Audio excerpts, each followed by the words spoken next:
Mr. Newman is our chairman, but he had an unanticipated business conflict come up at the last minute, so he will not be able to join us, at least not now. He hopes that he may get here before we're finished.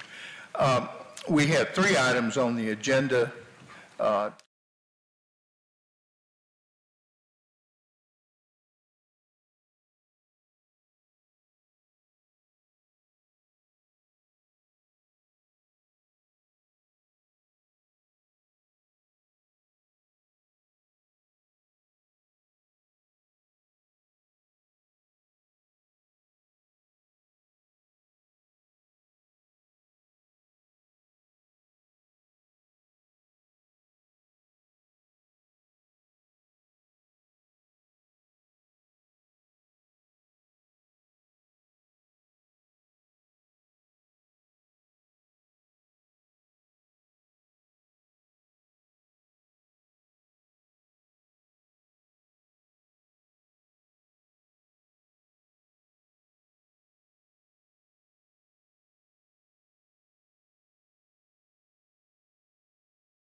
Recommending or asking the board to approve a total pay raise for $2,250 for your certified staff and $1,500 for the classified staff or support staff. And that's a $750 across the board raise on top of what the state is providing. The total cost for projected cost for the pay raise is about $8 million. And of course, 4.96 million of that would be provided through the MFP. So that, if you look on page 4 of your salary schedule book, you'll see the result of adding that $2,250 to the teacher salary schedule and what that looks like at this point.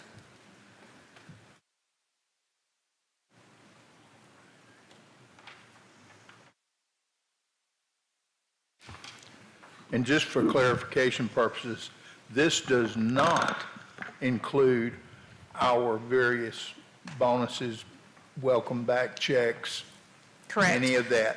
Correct. This does not include the what we call the back to school check, which is paid the first day of school or the in-service day. And it does not include the 13th check that is paid right before the Thanksgiving break. So both of those are not incorporated at this time. For your teachers, that's $1,325, the total of the two.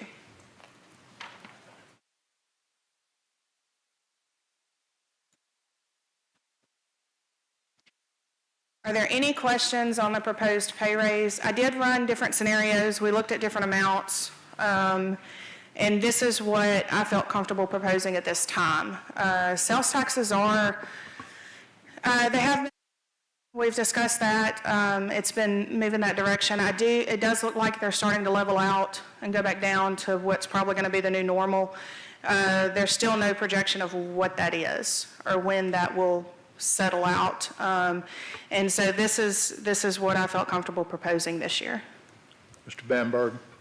Does that allow us to keep the 16.67 in our reserve? It does. Okay. Yeah. Mr. Dean? What about our substitutes? teachers and bus drivers? Are they, I was going to go over that next. I thought this, Okay. I do have that marked for us to go over. Yes, sir. Mr. Chairman, I know the Bad. board's been trying to make an incremental steps towards continuing to increase the pay. Can you tell me percentage-wise how much we've been able to do that over the last 3 or 4 years? And if not, you can get it to me later. I just wanted to know. I can get you a percentage later. I know that we've done a total of 3 pay raises in the last 4 years, if I'm remembering correctly. And so I know the last one, the one we approved for last year was $1,600 and $800. And I know the one in 2019 was significant as well. So I know we've done 3 in the last 4 years. Okay. Mr. Downey? The last conversation we had, my remembrance is that it was $4,100. Yes, Total. before this one. Right. Yes, sir. Okay, so if we were to include this one, we'd be looking at 4,850. That's permanent. That didn't include one-time payments and stipends. If it was 48 or 41 before, we'd be looking at about 6,000 increase for your certified employees over the last 4 years. 6,350 in the last 4 years. Okay, thank you very much. Yes, sir. Ms. Bamberg, I know we spoke about this last week and earlier this week, and I know that by nature you are very cautious. And my question to you this week was that you felt confident that this is sustainable and Yes, sir. reasonably safe. Yes, sir, I do. We are trying to look at the schedules as a whole across the board. We are continuing to do that. This is something I feel comfortable with. I do know, and we all know, the state of the economy. We don't know how sales tax is going to look. We don't know what's going to settle out there. The sales tax is where our greatest growth has been lately. And I hesitate to put too much into the salary schedule at this point. This I do feel very comfortable with, and I don't feel like it would skew our salaries beyond what we can sustain at this point. Ms. Smith? Being that we've had time to review this, and if there are no more questions, I move that we accept the plan and the salary schedules as presented. I would like to present the sub-pay, if you don't mind. Since that's in here as well, I'm sorry. Could I make one comment? Yes, sir. You and I have already talked about this, Yes, sir. and I've expressed my concerns just from a very conservative viewpoint. Locked in when we approve these. Yes, sir. We have to pay this every year. This isn't a one-time thing. And I'll be quite honest, I had some concerns locking us into this additional funding in such a turbulent economic environment. But I have absolute confidence in you, Ms. Bamberg, and you have assured me we're not going to have to come back and revisit this Correct. based on the numbers that you're seeing anytime soon. So I thank you for your input, and your confidence gives me confidence. So. Thank you. We are, as Mr. Downey said, we do try to be very conservative. We try to be careful with any new positions we're adding. We're trying to carefully assess everything so that we can make sure that this is a protected number. So I will show you a few more of the schedules, and then we'll hit the subpay. Page 15 is where your principal salaries start, and you'll see that's broken out based on type of principal, elementary, middle, high school, as well as the size of the school. And so I just wanted to point those out where those were. And there is a table of contents in the front if you're looking for a particular schedule that may help you. But on page 79 is where we have the substitute pay. And this is another area that I'm proposing an increase for us this year. We have not increased sub-pay since 2009. And so we have been discussing it this year. significantly that this is an area we need help with. And so, as y'all know, we, due to COVID, that has kind of hurt our chances of finding substitutes and those long-term subs, as well as we've started utilizing teachers. We talked about the Achieve program where the teachers are covering during their planning periods. So that's putting a lot on the teachers as well. And so looking at the sub-pay, as well as we've had it analyzed and compared to other districts, we definitely feel like it's something that needs to be addressed. And so our main sub areas, the secretary substitute, the teacher aide substitute, those have been paid at $7.25 an hour based on the hours for the day, and that's where that daily rate is coming from. I am proposing this year to raise that to $9.50 an hour is what I would like to see that raised to. That puts us a lot more competitive with the market, with that class of employees, with hopefully attracting them in so that we can get more subs in those areas. Those are hard areas to cover at this time. The bus driver substitute and the bus aide substitute, those are statutorily, that amount is statutorily set based on the pay rate for a bus operator and for a bus aide. So that's where those amounts come from. And then that's one big change that we had there. The other change that we're recommending at this time is for substitute teachers. In the past, our rate has been $60 for a non-degreed, $65 for a degreed, and $70 for a certified teacher that is substitute teaching. That's been our rate in the past. At this time, we're asking to increase that to $100, $110, and $120. We feel like that'll put us a lot more competitive with neighboring districts. I know several neighboring districts are also looking at raising their pay, and so we want to make sure that we're more competitive with those areas. One of the other changes that we're making is, we've all heard the term 16-day sub. That's something very unique to Bossier. That's something that we do to incentivize substitutes to stay in a long-term position over an extended period of time. And basically, it was giving them a higher rate of pay to stay in that long-term position. That program has always worked very well. However, we're starting to see some difficulties with that program for a variety of reasons. On one hand, it's very burdensome to calculate and figure out who meets it and who doesn't meet it. Some of them have gaps kind of in the service of a couple days, and what do we allow, what do we not allow? It's just very hard to fully implement that program fairly across the board to all substitutes. As well as it only was incentivizing those that were working in the exact same position every day, so those long-term subs. We would like to incentivize the subs as a whole to stay working every day. Even if it's in different positions, they're helping the district every day by filling a vacant spot. And so I would like to recommend that we change that long-term incentive to be a 75%. If they work 75% of the month, then they would qualify for a higher rate of pay. So if the month is 20 working days, if they work at least 15 working days as a substitute, they would be entitled to that higher rate of pay, is what we're asking for. It's going to be a whole lot easier to calculate. It's going to be a whole lot more fair. It's going to leave a lot of the questions out. And we think it'll help incentivize those day-to-day subs that are filling so many different positions to work every day or work at least 75% of the time. We really think that this will help. The concern is if there's a sub that can't get that long-term spot, then they're not necessarily as incentivized to work every day for us. And so that's where these recommendations are coming from. Questions on this? Ms. Smith?